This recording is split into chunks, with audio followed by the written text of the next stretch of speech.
All right. Or fan. Hello and welcome to the GLCPS News Center. I am Mr. Beatty. A pleasure to have you with us. Now, I'm sure you've all spent time wondering, what if I moved to the colonies? Where would I want to live? Well, just in case of such an eventuality, we have in studio with us one Miss Marini, a Puritan currently living and residing in the Massachusetts colony. Let's get to know her now. Ms. Marini, how are you? Thank you for joining us. Great. Thank you for having me. Oh, it is a pleasure. Would you please describe to us, our studio audience, and the viewers at home, why you decided to move both yourself and your small family to Massachusetts? Well, to put it nicely, we weren't being treated very nicely in England. Meaning, the Church of England is Catholic, and they did not agree with some of we don't agree with some of their practices that they do in that church. So we wanted to separate. We wanted to purify this church and get rid of some of these practices. We want to follow God according to what the Bible says. So according to Matthew in the Bible, Jesus said to his followers that they are the salt of the earth. So he was telling them to make the world a better place, just how salt makes our food taste better. So we want to do just that. But in England, by questioning the church, my dear old father was put into jail for doing this, for just attending a Puritan meeting. So then the church decided that the Puritan religion was illegal. So they're trying to wipe us out. So we're not going to roll over and die. We are going to move to Massachusetts, my husband, me, and my 3 children, so we can practice our religion freely. And we heard that Massachusetts, a lot of our Puritan friends are going there. So that's why we moved there. For you. Couldn't have been an easy decision, but once you made it, could you describe for us the trip itself? How did you make it from here over there? Not an easy thing to do. It wasn't. That was a very difficult time. It's still really tough to think about to this day. The boats were really small. They were crowded. There was no bathrooms. Oh my goodness. So that was really tough. You can kind of picture that. There was a constant smell. People always got seasick. And unfortunately, my sister was feeling a little under the weather. And then she got a fever and she actually died on her journey. Take a minute if you did. So that was tough. There were a few rocky storms as well that blew us off course. So overall, the journey was tough. But when we actually arrived, we were so grateful to see land.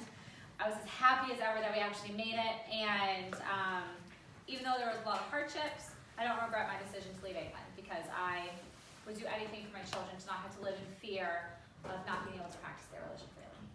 So even after all of this, you decide to leave your home. You make a trip, not an easy trip you just described for us. Yeah. Terrifying. You have a lot of work to do when you arrive in Massachusetts building this colony. Did you have any help doing it? Because we here in England have been hearing a lot about the savages. Savages? The savages, yes. I wouldn't call them you mean the Native Americans? Yeah, well, I suppose. Yeah, the Native Americans, Native Indians, they weren't savages at all. They wore animal skin clothing, and they spoke different languages. So we were a little afraid at first, but they came at just the right moment, and they were there to help us and be friends with us. We were so focused on, as you said, building that colony from the ground up. We really had to put in a lot of hard work that we completely forgot to grow our crops.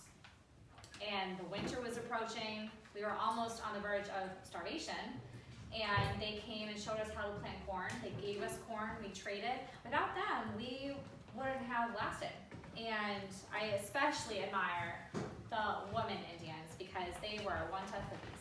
Now, I want to stay on that subject because I find that so interesting. You say that you admire the women Indians, which is nice. What do you suppose the women back home in England would admire about your lifestyle here in Massachusetts? I think they would admire the hard work that we do. The work is tough and it's challenging. Sometimes I feel like, I'm burning the candle at both ends. but I'm grateful that God gave us this opportunity, and I'm able to provide for my husband and children and take care of them, and I think that they would take pride in my ability to do that. Also, in Massachusetts, as a Puritan, as a woman, we're able to read and write. And in other colonies, women are not able to do that. So this has opened up a lot of opportunities for me. And I'm also responsible for managing the household money. That's a huge responsibility, and men typically don't let us do that. They don't trust our judgment. Wouldn't fly in my house. Right? So you can't say that about other colonies. So we have a lot more rights here. So you mentioned the women have more freedom in Massachusetts, but, and I hate to put you on the spot with a gotcha question, but we here have been hearing about a lot of people leaving Massachusetts because they don't have equal freedoms. What can you tell the viewers about that? Okay, I was hoping you weren't going to go there, but I guess it's a good opportunity for me to set the facts straight. We appreciate it. Okay. So our goal as Puritans is to follow the laws of the Bible. Okay? Many people say that is strict, but I agree with this being strict. We need to make sure we're living in God's eyes so we can get into the kingdom of heaven. Okay? So we're not going to tolerate anybody who's going to jeopardize that for us.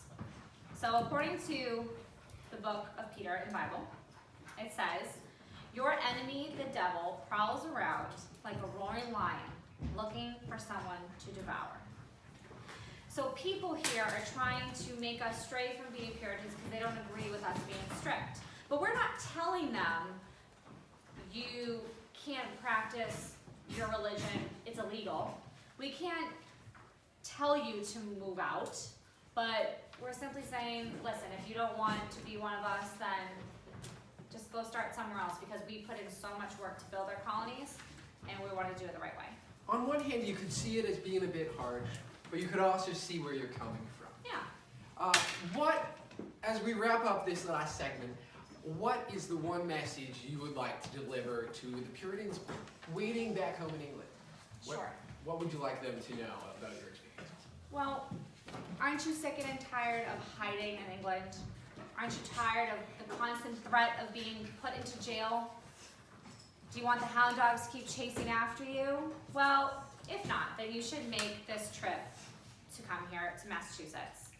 I know you might be nervous of the trip, of the boat ride, but I'm telling you that there have been changes been made, and it's not as tough. You won't even break a sweat. I enjoy being here and practicing my religion out in the open with my family without fear of being persecuted. So if you're ready to make that step, come to Massachusetts. We're already building homes for you.